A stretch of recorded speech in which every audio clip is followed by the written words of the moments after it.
Um, may I request Anandita to please take the chair? Anandita Mazumdar, as you all know, teaches sociology at the Manipal Center here.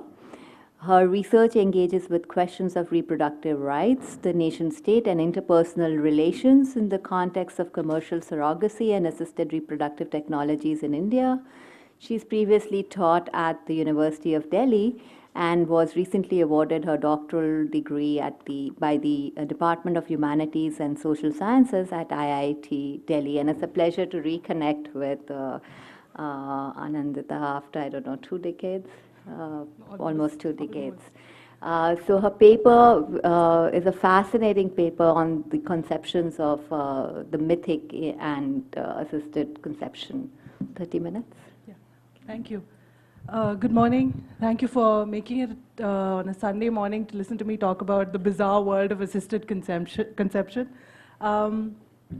This is actually, I have to thank Michael for this. It was one of the elements of my doctoral thesis which I didn't really explore, but I'm doing that right now. Also because I'm beginning research here on assisted conception at Manipal University, so this actually, it's in a work in progress stage, so please be kind. And I seek your comments and criticisms on this, but it helped me actually also think through how law, and actually look through and think through the category of the non-state actor. I mean, how are we conceptualizing the non-state actor? In this paper, while I was thinking through the use of myth to inform, to understand law, the non-state actor is not just one, but many, of course, and it's also something that I'm grappling with.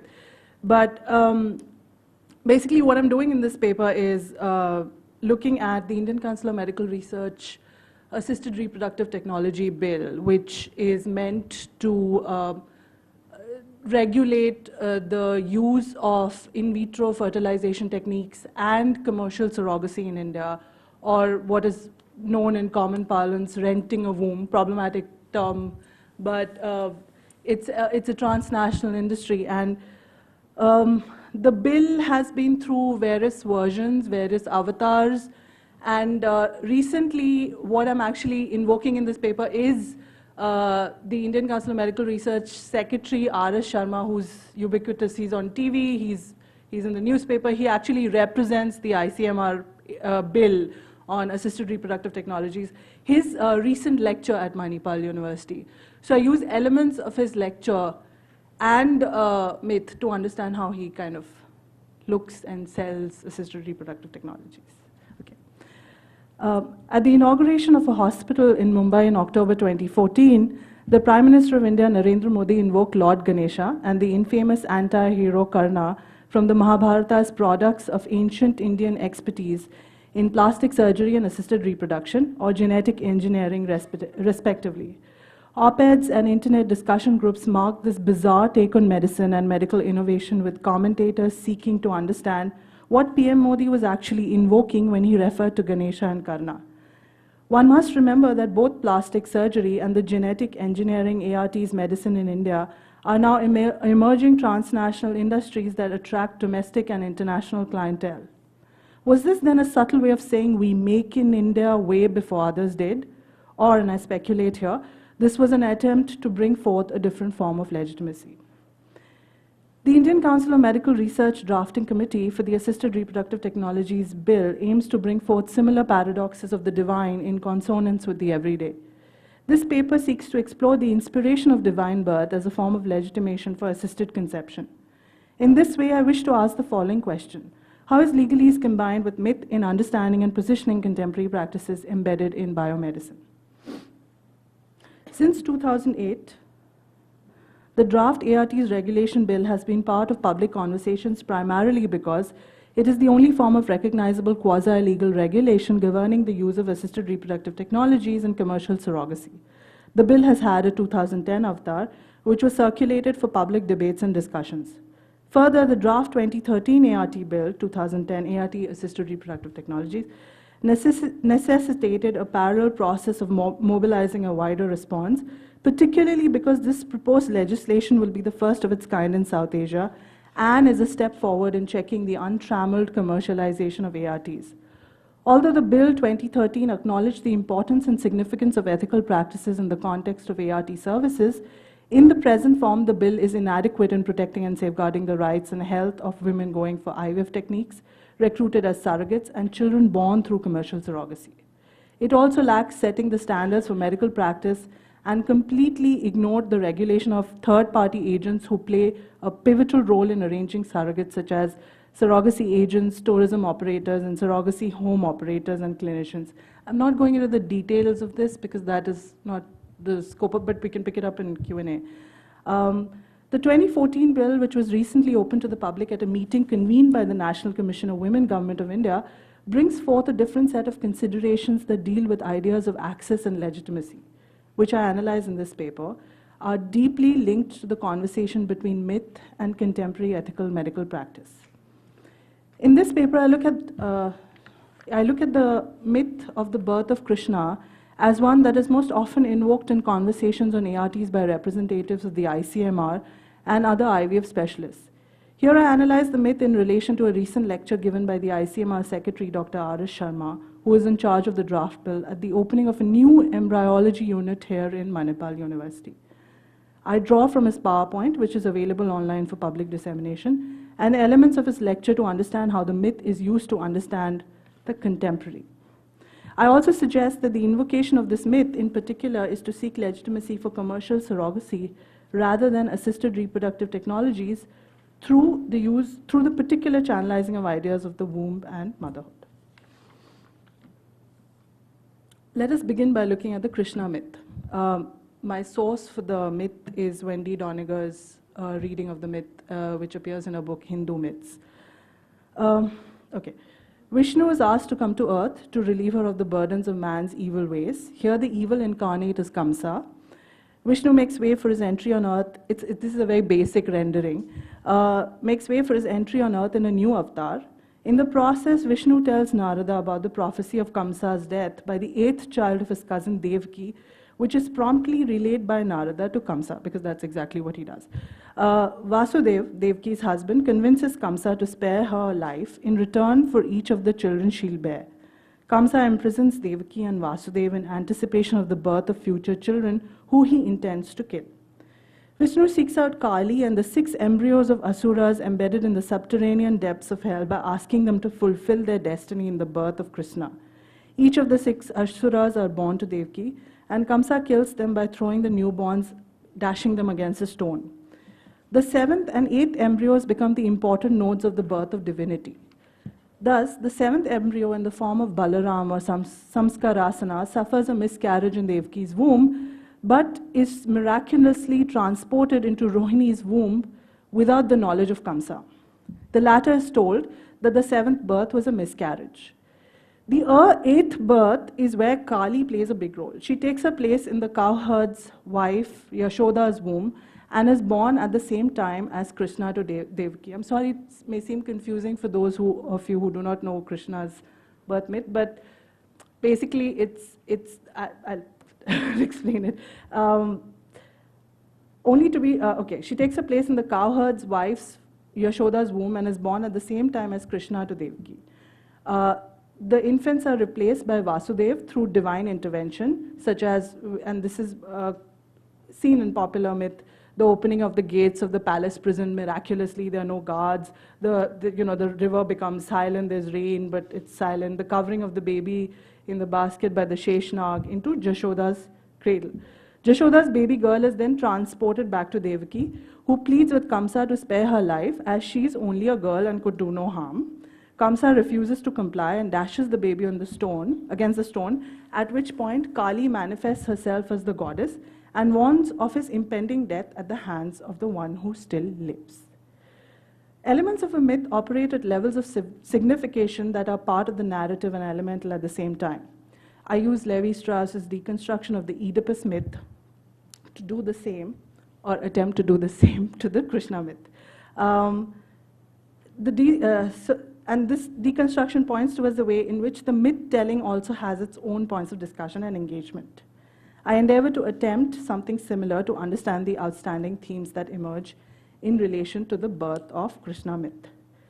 While the diachronic telling of the tale happens from left to right, so Kamsa has a prophecy regarding his death, Vasudeva promises to deliver the babies to Kamsa, Vishnu visits Kali and the 6 demon embryos, again Kamsa kills the first 6 infants and so on. The synchronic themes emerge from top to bottom, so column 1, 2, and 3. Thus, in column 1, death predominates, even in Kali's taking her place in Yashoda's womb, ostensibly to be killed. So it's not apparent at the first reading, but it's underlying. So Kamsa has a prophecy regarding his death. Kamsa kills the first 6 infants, death. Kali takes her place in Yashoda's womb in anticipation of being dashed against the stone. In the third column, the thematic is of birth against odds. So both in Vishnu's plea to the embryos to be born and to Kali to take her place as the 8th child in Devki's womb, and in Kamsa's failed attempt to kill the replaced 8th child, a goddess is born. So basically, when Krishna asks Kali to become the replaced child, and when Kamsa tries to kill Kali, the idea is that in that process itself, she'll resurrect as a goddess. However, it is the second column that creates the linkage in a very interesting way to what happens in the first and third. It deals with transference from death to life and with the thematic of the womb itself. Here I move away from the oppositional approach that Levi-Strauss finds in his retelling of the Oedipus myth. The way Levi-Strauss structurally deconstructs the Oedipus myth actually looks at 2 oppositions of birth, death, and autochthony, which is emergence from the earth. So that's a different telling. Here I take 3 themes and construct it accordingly. Instead, what emerges is the overpowering theme of divine birth that also marks our conversation regarding the referencing of the myth for the purpose of legalese. I do this to actually understand how the Krishna myth operates in its retelling by ICMR, in popular discourse. Here, as I was looking for similar understandings of the use of myth, of mythological characters, and I chanced upon Deepak Mehta's reading of the Babri Masjid as a spectral, disruptive presence in the seamless flow between the Ayodhya Mahatmya of 1875, the text recalling the birth of Rama and its spatial linkages with Ayodhya, and the Allahabad High Court judgment of 2010 regarding the disputed space. It's very interesting how Mehta actually says that even though in the Allahabad High Court judgment and in the statements of the judges regarding the disputed site of Ayodhya, it seems like it's a conversation between the state and the jural deity, Ram Lalla Virajman, which is basically the infant Rama. The Babri Masjid, or the demolished site, operates as a disruptive presence within that linkage. So even though the Ayodhya Mahatmya, the text which tracks the birth of Rama, is used to connect, there is a seamless connection that is being built through the deity, jural deity of Rama as infant. The lack of conversation on the Babri Masjid doesn't mean that it's not present. And it acts as a break in that flow. However, I take that and I say, unlike that, here, the womb, the garbha, operates as a connecting link between the first and the second column. It's the idea of the transference and the process of transference of the eggs of the child that creates this linkage between death and birth. I don't know how successful I am, but we'll see that later. Anyway. Here in the Krishna myth, the second column of transference, asexual procreation and the regeneration of the womb and egg, acts as a link between the 2 other thematics of death and birth. In that sense, the act of passing the embryo and the exchange of Krishna with Kali become keynotes in the resurrection and retelling of the myth to create linkages within the ICMR draft myth. This is a slide straight out of R.S. Sharma's presentation, ICMR Secretary R.S. Sharma's presentation, which he's shown this, he's reproduced the slide everywhere.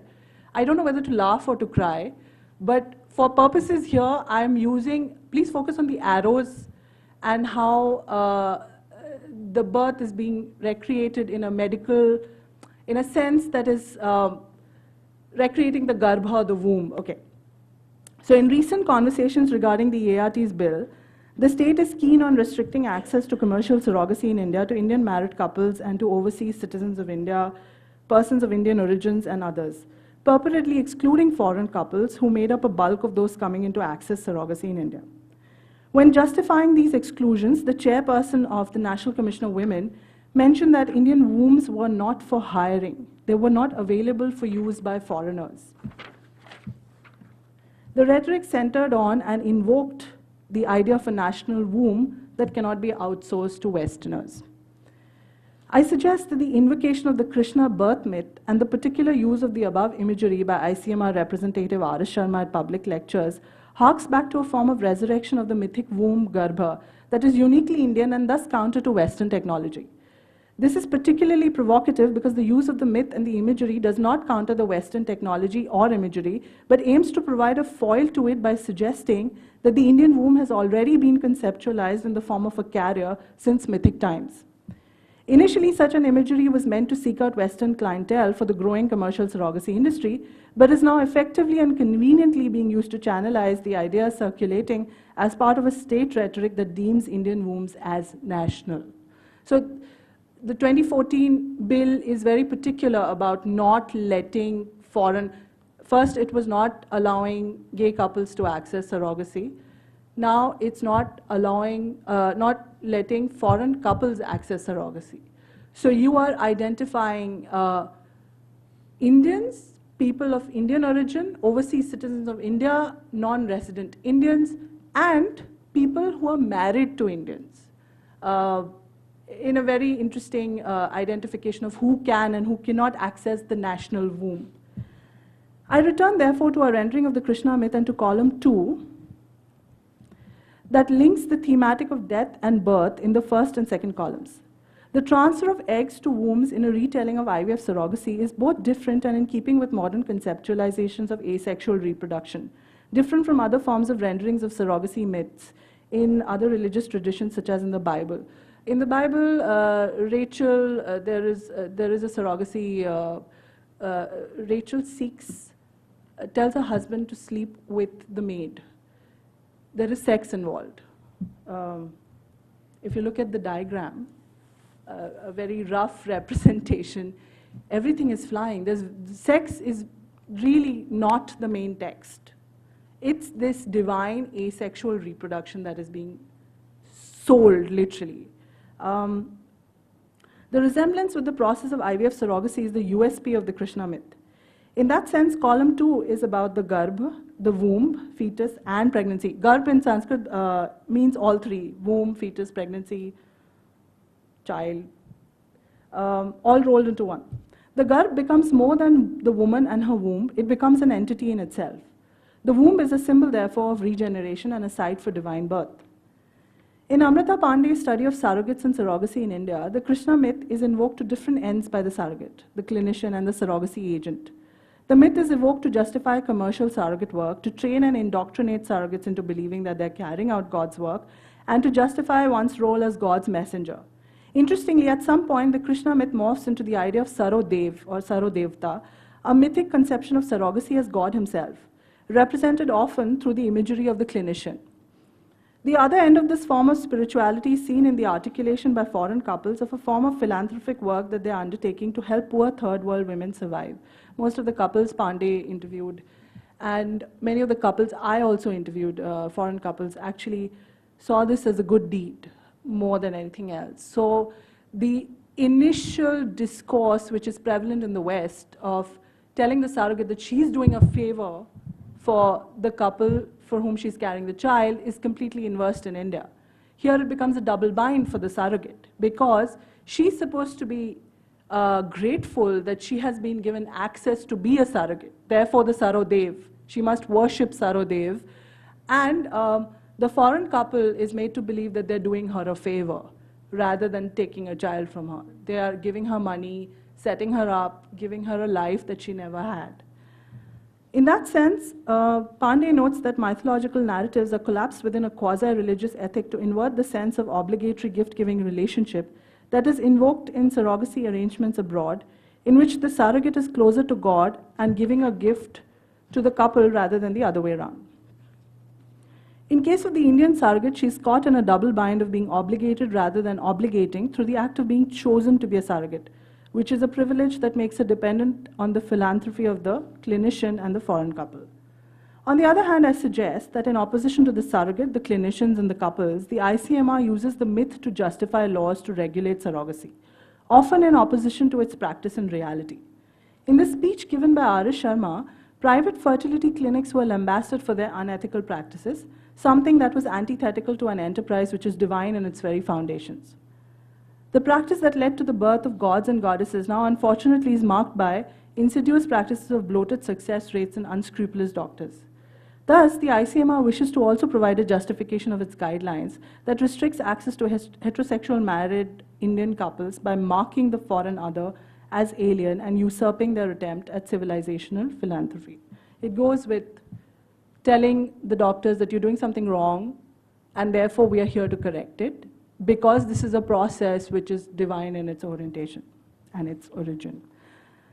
Thus, to quote, Clause 11A in the ART's Bill 2014 says, surrogacy for foreigners in India shall not be allowed, but surrogacy shall be permissible to overseas citizens of India, OCIs, people of Indian origin, PIOs, non-resident Indians, NRIs, and foreigners married to an Indian citizen. Legal regulation, therefore, intends to bring back an unlawful practice to the realm of ethics and justice. In that sense, modern institutions such as courts will mediate to rein in aberrant modernity such as IVF clinics through an invocation of the divine. This form of reasoning is especially potent when played out in front of a medical audience of doctors, physicians, etc., which is exactly what Modi does when he invokes Ganesh and Karna. He does it at the opening of a hospital in Mumbai. The Krishna myth comes to occupy an important counter-narrative to the largely negative reports on commercial surrogacy that positions it as a form of exploitative practice. The ICMR uses the myth to give it legitimacy in more ways than just legal. It is meant to help create alternative discourses emerging from within the medical community in seeking to legalize surrogacy. This includes restricting access to certain constituencies who will understand and uphold its mythic underpinnings, such as NRIs and OCIs. Pandering to the Indian diaspora means feeding back the traditional mythic India to them, which is uncolonized and pristine in its birth myths. In that sense, a refashioning of the self for non-resident Indians would mean seeking to contract a surrogacy back home than anywhere else. It is an opportunity for them to gain access and draw from cultures and practices that are built in a glorious Hindu past, where the womb or garbha too is so pure that it holds the divine itself. There cannot be a better advertisement for commercial surrogacy in India.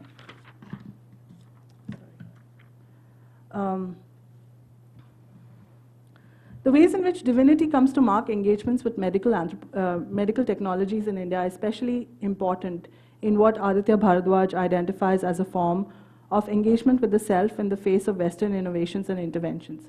In such situations, cultural symbols and myths become the rallying cry for traditions in the face of too much modernity and of the refashioning of the self.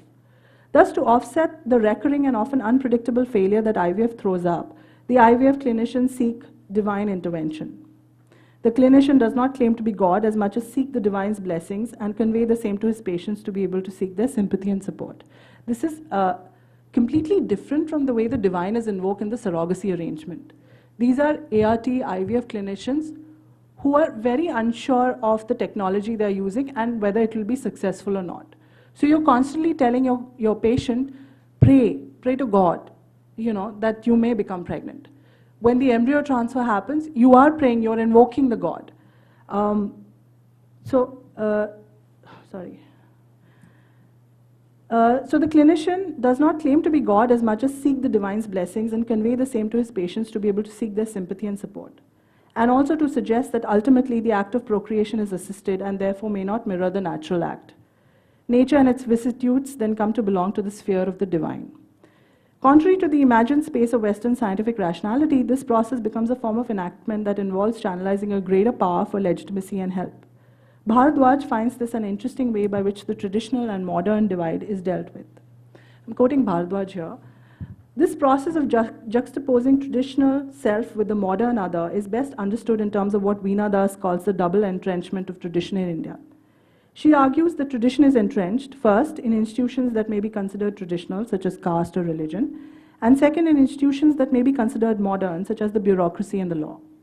She further argues that an untainted traditional telos is as unavailable in contemporary Indian society as a modern institution, such as a law court. To this, we can now add the IVF clinics, which has not been colored by its location.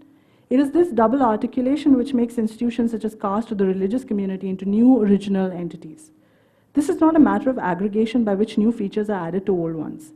When, for instance, Gandhi used satyagraha as a form of non-violent resistance to British Raj, he transformed a traditional concept into a new concept. So is that what the ICMR attempts in its public conversations on ARTs and surrogacy? The fashioning of a Western technology on an Indian ethic. R.S. Sharma, and I quote him here from his public lecture, says, long before the downfall of the Western civilization, the desire for motherhood was prevalent. We were pioneers in ethics, much before we were the pioneer of ethics, much before the West was the pioneer of ethics. Unfortunately, the Western civilization is now teaching us ethics. This quote points towards the way in which the discourse regarding the West and us continues to mark engagements with reproductive technologies.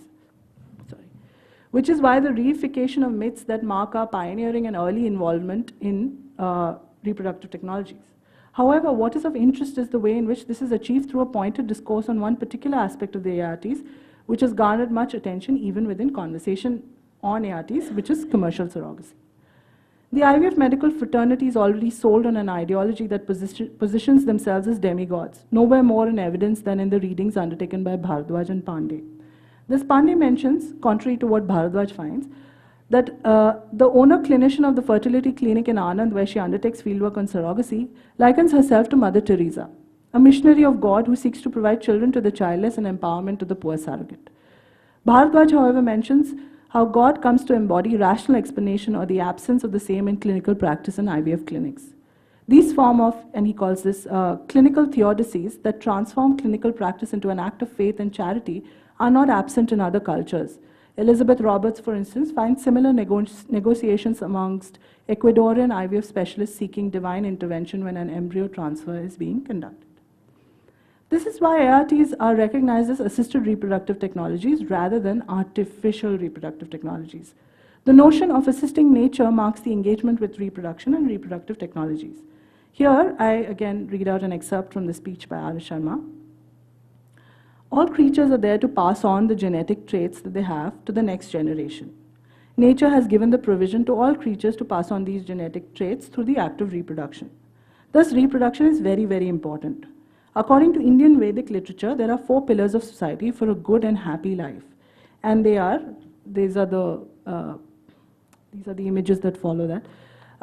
And they are dharma, duty, artha, money, kama, sex, moksha, without which you won't get happiness in life. Reproduction is important for happiness in life, but things change. We all live in the lap of nature, and since the birth of women, we have been in the beneficial aspect of nature. But the act of trying to control nature has resulted in a change in our lifestyle, which has resulted in disorder, disease, etc. And to me, one form of this is infertility. We have created a problem by changing our environment and our lifestyle. This lecture accompanies these 2 images accompany the lecture. The collapsing of ancient Vedic times to nature and its subsequent idolization informs the discourse on ARTs in India. Thus, the bill makes it clear that asexual reproduction may be against nature, but facilitates the practice and preponderance of nature. In such a conceptualization, motherhood is marked as a natural desire. This desire, which is natural, has been curtailed through unnatural man-made intrusions into lifestyle choices and can only be restored through the process of IVF. So again, R.S. Sharma says, the science that deals with molecules, RNA, DNA, etc., points towards the fact that the instinct of motherhood is a physiological phenomena. Please look to the slide on the right. And it's deep-rooted in all women. All young women want to carry the baby of the man she loves the most. So this phenomena is a universal phenomena. The question comes as to why do you need the children? All creatures are there to pass on the genetic traits that they have to the next generation. nature has given the provision to all creatures to pass on these genetic traits through the act of reproduction. Thus, reproduction is very, very important. This is being continuously repeated and emphasized.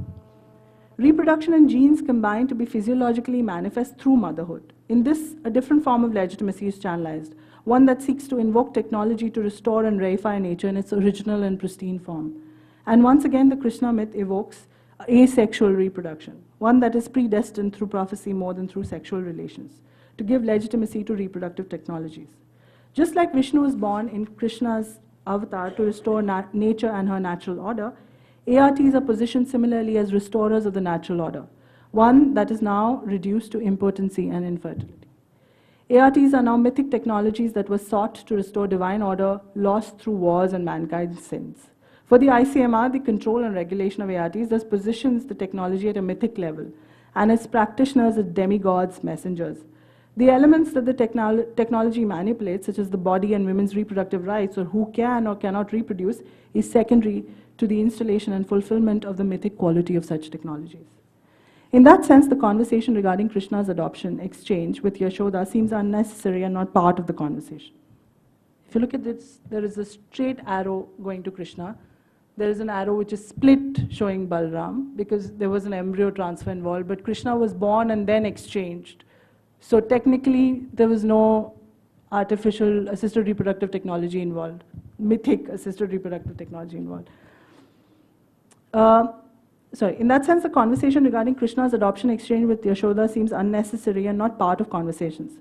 It is almost as though Balram's birth is Krishna's.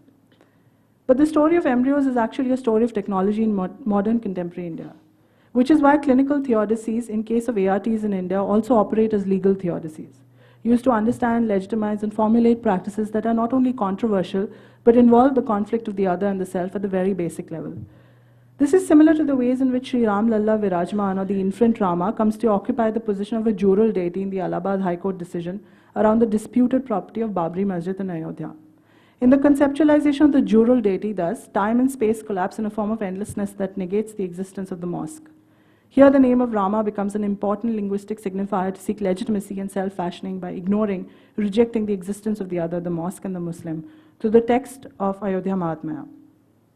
And similarly, the myth of Krishna is invoked to other those unable to procreate and not eligible to do so, such as foreigners, through the image of the timeless womb. However, the Garbha comes to life only through technology that is Indian in its preservation of nature and its structures in opposition to a debilitating Western lifestyle. I end this paper with a quote by Mukul Kesavan on Modi's referencing of myths and modern nation-building narratives. He says, "Ordinary human beings are incapable of subverting nature unless they're helped along by godly powers. The miraculous is in the domain of divine grace or religious magic."